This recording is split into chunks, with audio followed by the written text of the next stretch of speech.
Bienvenido, bienvenida una vez más. Hoy nos concentraremos en una historia que nos habla que la misión es posible en todo el mundo, a pesar de los prejuicios y problemas sociales. Los samaritanos eran despreciados por sus vecinos judíos. Los judíos despreciaban a los samaritanos incluso más que a sus opresores romanos. Los samaritanos eran vistos como corruptos, poco sinceros y debían evitarse a cualquier precio.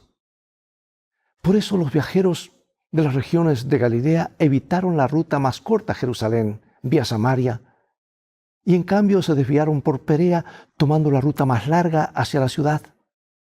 El problema samaritano comenzó cuando Tiglat-Pileser III, el año 745 al 727 a.C., llevó cautiva la mayor parte de la población de Israel a Asiria para establecerse allí. Estos israelitas formaban lo que se conoce como las 10 tribus perdidas de Israel. Y para completar esta obra de despoblación, el nuevo emperador asirio, Sargón II, exilió a aún más habitantes del reino del norte. Y para unificar el imperio asirio, se trajo a Israel gente de Asiria y de las regiones mesopotámicas para repoblarlo. Así que allí había una mezcla. Se mezclaron con el resto de Israel, tanto religiosa como racialmente. En resumen, aquí es solo una breve descripción de los eventos que ocurrieron. Otros incidentes negativos que ocurrieron más tarde, como el intento samaritano de sabotear los esfuerzos de la reconstrucción de los judíos, los que venían del exilio, cuando regresaron a su país, pues solo sirvieron para agravar más el problema e intensificar las tensiones raciales entre los samaritanos y los judíos. Dentro de este marco estudiaremos esta lección, así que mantente en sintonía.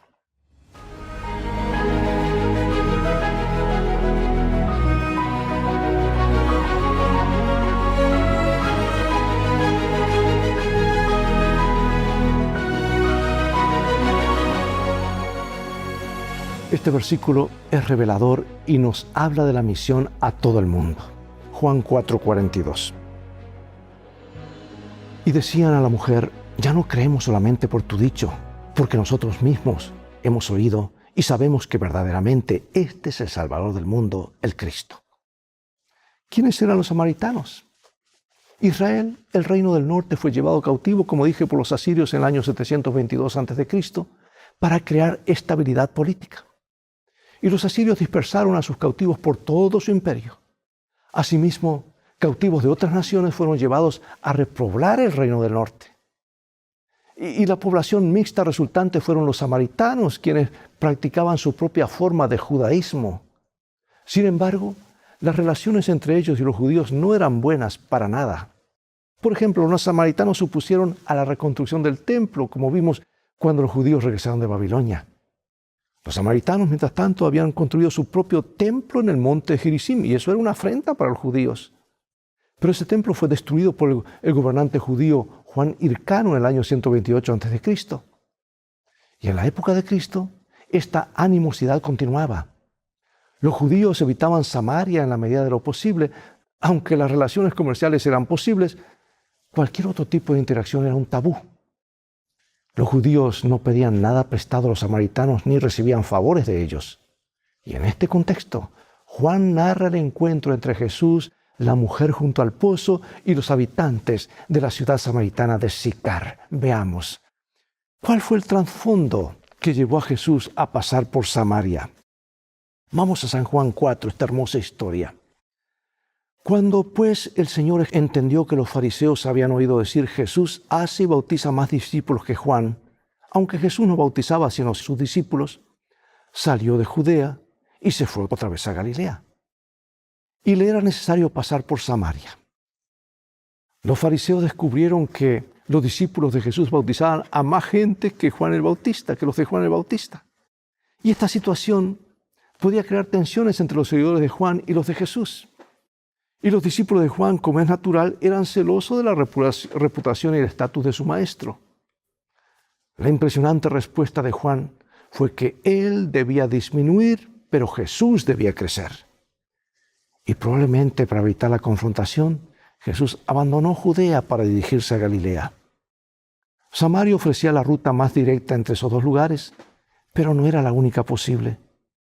Los judíos devotos tomaban el camino más largo yendo al este a través de Perea para evitar pasar por esa tierra que ellos llamaban malditos samaritanos. Pero Jesús tenía una misión en Samaria, porque Él quiere salvar a todas las personas. ¿Y cómo aprovechó Jesús esta oportunidad para entablar un diálogo con una mujer de Samaria, la samaritana?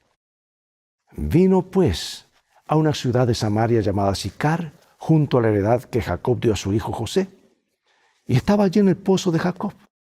Entonces Jesús, cansado del camino, se sentó así junto al pozo. Era como la hora sexta. Vino una mujer de Samaria a sacar agua. Y Jesús le dijo, dame de beber. Pues sus discípulos habían ido a la ciudad a comprar de comer. La mujer samaritana le dijo, ¿cómo tú, siendo judío, me pides a mí de beber, que soy mujer samaritana? Porque judíos y samaritanos no se tratan entre sí. El pozo de Jacob, ese legendario pozo que tantas cosas ocurrieron allí siglos antes, estaba situado justo al lado de Siquem, mientras que Sicar, de donde era la mujer, estaba a 1,5 kilómetros de allí, o sea, 1 milla prácticamente. Y Jesús se sentó junto al pozo mientras sus discípulos iban a la ciudad a comprar comida. No tenía acceso al agua fresca del pozo, no tenía con qué sacarla. Y cuando la mujer vino a sacar agua, Jesús le pidió de beber. En Juan 3 fue sorprendente que Nicodemo, un dirigente de los judíos y rabinos, se rebajara a ir a Jesús. Fue de noche para no ser visto por la gente. Pero en Juan 4 la samaritana se esconde a plena luz del día, quizás para evitar el contacto con otras mujeres que venían al pozo temprano o al atardecer, cuando hacía menos calor. De no ser así, ¿por qué recorrer un camino tan largo para buscar agua en pleno día cuando hacía tanto calor? Sea cual fuera la razón de su presencia allí, el encuentro con Jesús cambiaría su vida. ¿Qué escena se desarrolla a continuación? Parece una película, sigámosla. Un maestro judío es contrastado con una mujer samaritana de mala reputación. ¡Qué diferencia! Sin embargo, es en este contexto donde se produce un encuentro extraordinario. ¿Cuáles son algunos prejuicios de tu propia cultura que podrían obstaculizar tu testimonio en favor de los demás? ¿Es el racismo, el color de la piel? ¿Es la nacionalidad? ¿Es el estudio y el estatus? No sé. ¿Cuáles son los prejuicios? Si es que los tenemos. ¿Cómo es posible aprender a superarlos? Sería bueno discutir esto con la clase, ¿verdad?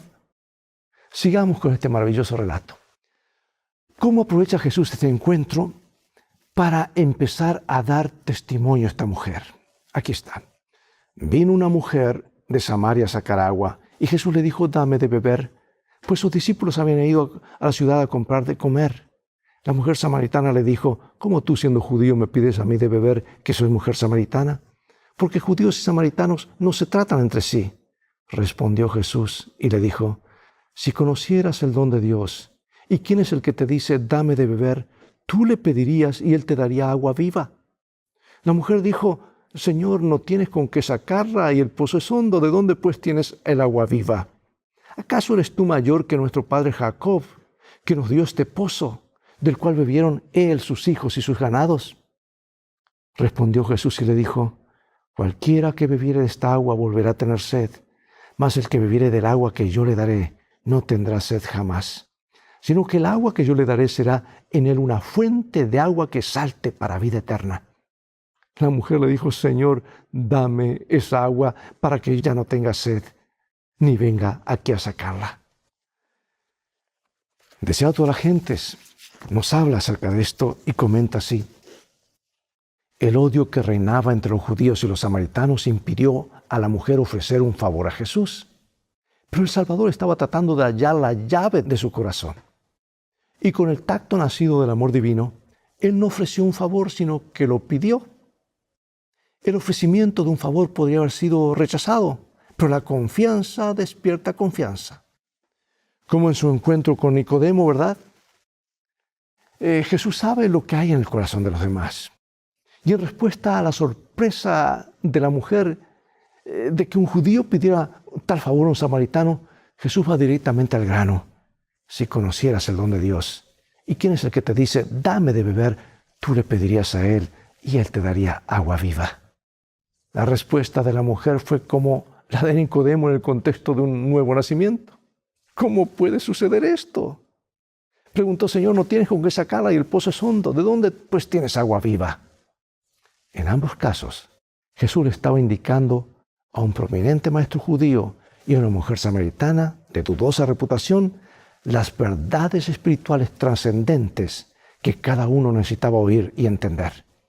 En cada caso, Jesús les estaba diciendo básicamente lo mismo: necesitan una experiencia de conversión. ¿Cuál es el trasfondo del Antiguo Testamento de la afirmación de Jesús acerca del agua de vida? Vamos a ver, porque Jesús no predicó nada nuevo. Él tomó todo el Antiguo Testamento, la única Biblia que existía en sus días.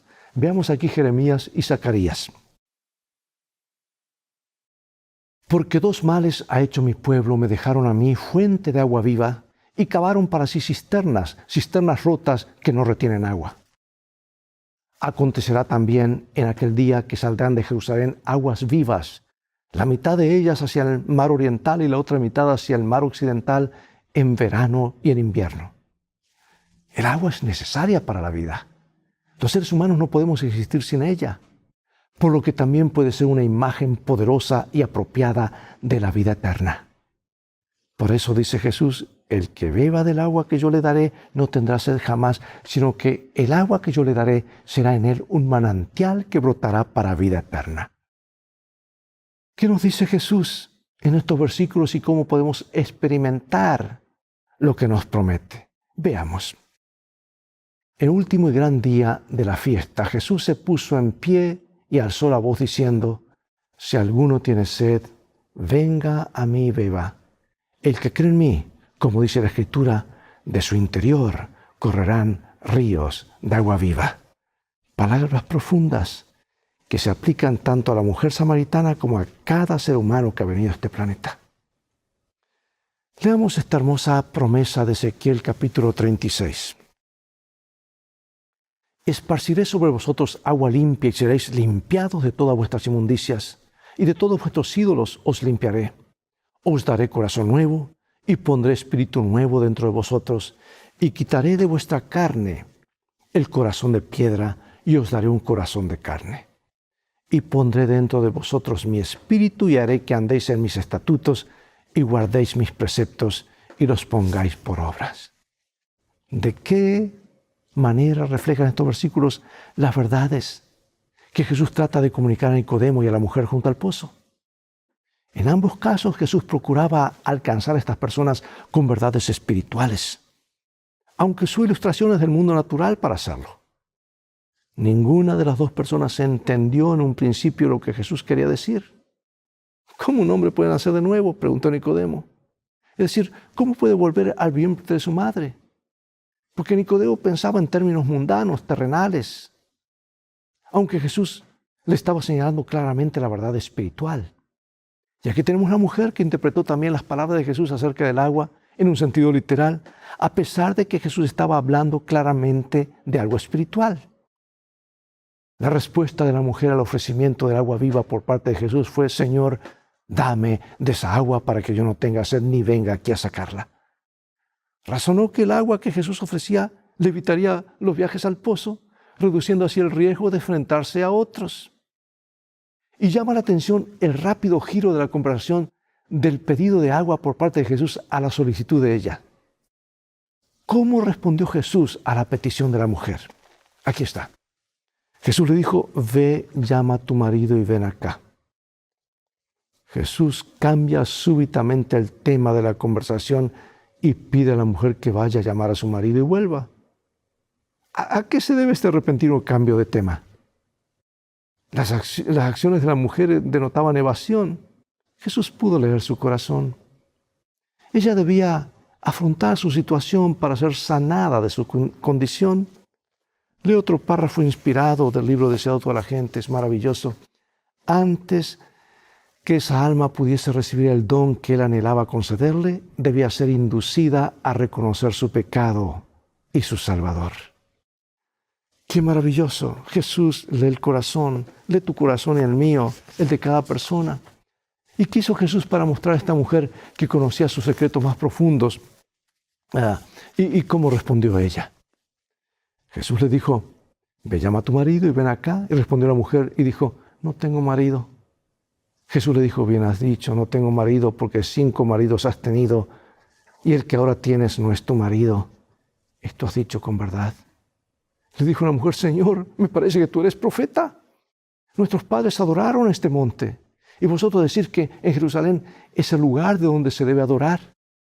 Jesús le dijo, mujer, créeme, que la hora viene cuando ni en este monte ni en Jerusalén adoraréis al Padre.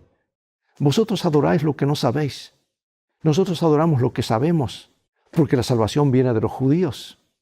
Mas la hora viene, y ahora es, cuando los verdaderos adoradores adorarán al Padre en espíritu y en verdad, porque también el Padre tales adoradores busca que le adoren.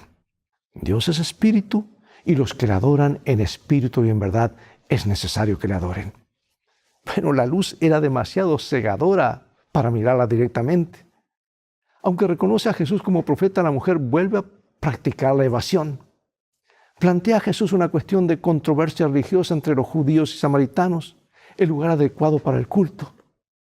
Y en respuesta Jesús señaló que los samaritanos no sabían lo que adoraban. Su culto era una síntesis de judaísmo y paganismo. Y los judíos adoraban al Dios que se revela a sí mismo. Otra admisión importante para un samaritano. El culto al Dios verdadero no está ligado a un lugar.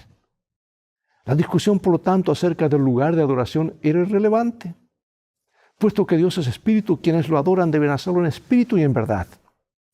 Y la mujer aceptó la pura verdad transmitida por Jesús y estuvo dispuesta a recibir más luz. ¿Y cómo lo reveló Jesús? ¿Su identidad? Aquí está.